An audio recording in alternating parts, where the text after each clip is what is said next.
come and see, Maddy's climbed up a tree. Come and see. Maddy has climbed up a tree. This is an exact or perfect example of present perfect tense format. Maddy has climbed up a tree. This word perfect comes from perfectum. That means something well accomplished or completed. So Maddy has completed the action of climbing up a tree, and at present maybe she is sitting somewhere. Maddy is a mad girl and she may be dangling her feet, or maybe making faces at people standing below. That is not the concern of present perfect tense. Present perfect tense only shows the completed action and its effect, its relevance in the present time. Hello guys, this is session number 26 of Basic English course, Language Mantras channel. Let's discuss present perfect tense. What is special about present perfect tense is it includes past tense also.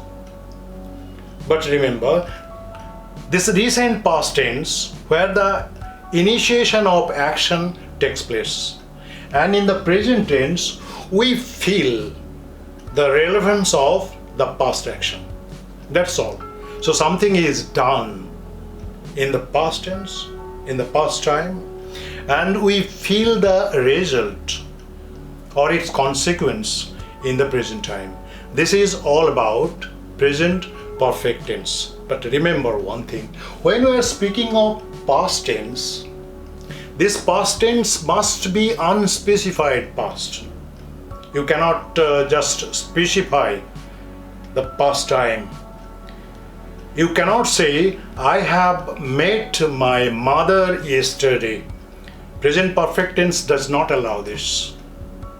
I have met my mother yesterday. This is a wrong sentence because present perfect tense does not allow any specific time reference in the past time. In that case, you have to say, I have met my mother a few days ago, unspecified time.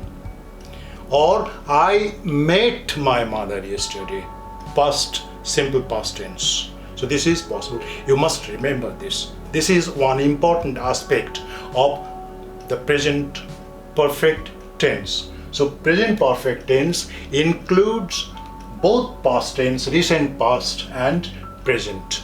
That's why sometimes it is confusing, but there is not much reason to confuse it. Now the next item is how to construct a sentence pattern according to this tense format. There would be a subject, no problem. Then there is an auxiliary verb and then the main verb. So there are two verbs involved in this construction. Auxiliary verb and then main verb. And main verb means the past participle form of the main verb. And then any other thing that is suitable for the particular sentence. So let's see. I have read a book. I have read a book. He has read a book. It is have and has. These are the two forms of to have verb as an auxiliary verb here. So I have, you have, they have, we have, but he has, she has, it has. It has collapsed. I'm speaking of a building. It has collapsed. You have gone. You have danced. We have played. All this. So this is all about the sentence construction. Only one thing is there that sometimes you may come across, that sometimes, you know what happens, this auxiliary verb,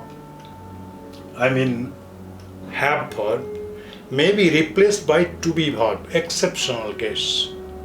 We may say, he is gone. He has gone is fine, but sometimes you may come across this sentence, he is gone. This is not wrong. When I say he is gone, I focus on the absence of a person, that he is not here, he is gone. But when I say he has gone, we focus on the action, that action of going away. This is all about the basic concept behind action of the verb takes place in the recent past time, and the effect of that action we feel or realize in the present tense. And construction is very simple: subject plus auxiliary verb plus past participle form of the main verb. That's okay, fine. Now let's see certain other things, some more examples, and we have categorized the areas of application of this tense format. There are 6 heads here. That means there are 6 areas of application of this tense, present perfect tense. Number 1, past action, present consequences. We have already discussed this at length. Action is taking place in the past time, and consequence or result or effect of that action is felt in the present time. So, it has rained. It has rained. When did it rain? Not just now. It already rained means maybe 10 minutes before. So what is the present consequences? Consequences, maybe some parts are watery or moistened or maybe wet and all this. So you see how this format is used. It has rained. And I have lost my book. I have lost my book means that particular book referred to here is not in my hand now. It is not in my possession. I have lost it. You can say I lost my book in the past tense only. But in that case, it is not clear. You lost your book, okay, fine. But later on, whether you received it back or not, that is not clear. But here, it is very clear. I am speaking in terms of present time, that that book is lost and I have not yet received that one. Number 2, personal experience or repeated action. Personal experience, okay, we do so many things. Repeated action, we do something twice, thrice, 4 times. In this case also, this format may be useful. Ria has been to Tashkent twice. Ria has visited Tashkent twice. So this particular tense format is valid if Ria is still living. Once Ria dies, we can't say that. So presence relevance must be there. It is a personal experience of Ria. So Ria dies, experience also dies. This format does not come to use then. So Ria has been to Tashkent twice. Present perfect tense format applicable. Now we have known him since 1918. We have known him. We are speaking about a person. We have known him since 1980. 1980 is a specified time, it looks. That something is very specific. We have said that this verb in the past tense, past, should be unspecified. But here there is since 1980. Is it specified time? It looks, but not. Because when I say since 1980, I mean from 1980 to this moment of time. It becomes a period of time. It is not a specified past. So this format is possible. Now something incomplete. This part is theoretically a little bit problematic. You know, the train has not yet arrived. Or how is it possible? We have said that complete action, that is discussed in this tense, something completed, but here the train has not arrived yet. So negative sentence is a grammatical category or linguistic category. It depends on the affirmative sentence. If it is possible that the train has arrived, then it is also possible train has not arrived. And the same tense format would be used. because only there is an affirmative idea behind this. The train has not arrived yet. There is an affirmative idea behind the train has arrived. It gets its existence in that sentence, that train has arrived. So it is grammatically possible to say train has not arrived. In the negative sense, or where something is inconclusive, in that case, this incompleteness can be expressed in terms of present perfect tense. Another example, scholars have debated the meaning of the Renaissance for centuries. For centuries it has remained undecisive. That means new scholars come, they say something new. That means final decision is not there. So this is incomplete or inconclusive. In that case also, this format is possible according to present perfect tense. Next, number 4, achievement or development. Achievement or development. When you achieve something, it's a process. You complete it, only then you achieve something. Something is developed only after a long, exercise, or your mental faculty or physical force, whatever. Here, her dance has improved much over the years. Her dance has improved much over the years. So it's a kind of completion. She has achieved that, degree of, excellence over the period of time. So her dance has improved much over the years. Israel has discovered a vaccine for the COVID-19. This is also possible. It's a discovery. And for that, a discovery means a kind of achievement, kind of completeness. Somebody researches, somebody tries to, evolve a medicine for a disease, then he comes to become successful. So this is something that is complete. So there is no, definitional problem. Something continuing. This aspect is, again, we have not discussed so far about future tense.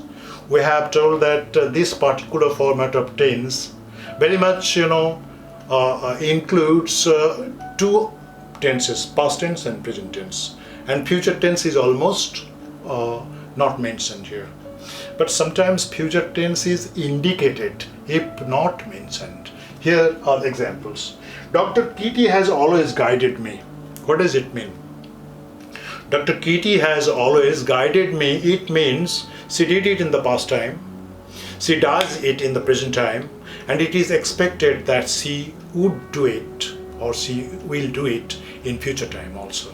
So in that case only, we have certain indication that future time also somehow indirectly involved in this tense. This is the only example. Now, the bosses have lived in the house for 40 years. For 40 years, the bosses have lived in this house. It means last year they lived here, this year they are living here, and it is expected that next year also they will be living here. So continuity is there, and it is indicated that future tense is somehow, indirectly involved in this sentence. So this is the main areas, or these are the main areas of application of this particular format. Now come to another thing, that is modal perfect. Modal verbs are, mainly auxiliary verbs. So how to use them according to this format? I may have lost the book. Good sentence. I have lost the book. I just, input may, a modal verb. So I may have lost the book. It's a question of possibility that maybe I have lost the book. Now, second one is to be noted especially, Jim must have made a mistake. Never say Jim must has made a mistake. It will be a great mistake if you do this, because when a verb changes because of subject or tense, if there is any auxiliary verb and main verb also, then auxiliary verb is expected to have a changed format, not the main verb. So this must be made very clear. So this is all about present perfect tense. We have almost finished, but two aspects are still there. You must take care of this. Already hinted at before. There are certain do's and don'ts. I think don'ts should come first, and we have already discussed that specified time adjuncts should not be used in this format. Example, I have met my mother, that's fine, but never I have met my mother yesterday, not possible. So this is one day, okay. You can not use one day, specified day, then that day, yesterday, last week, 1 year before, when I was a child, when I lived in Delhi, etc. These are very specified time reference. You cannot use according to the logic of present perfect tense. Then what you can do? Unspecified time reference. Period of time, like once upon a time, ever, never, before, so far, already, recently, since, yet, etc. Because these are not a reference to any specific time.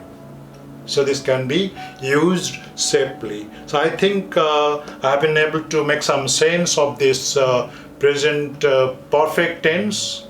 It has certain areas that are, a little bit difficult, but once you compartmentalize past time and present time, you put the action in the past time and the effect in the present time compartment, then things are very easy. And don't use these things and use these things. That's all. I think you have learned something about present perfect tense. And that's the end of this session. So this much today. Again meeting next week. Bye.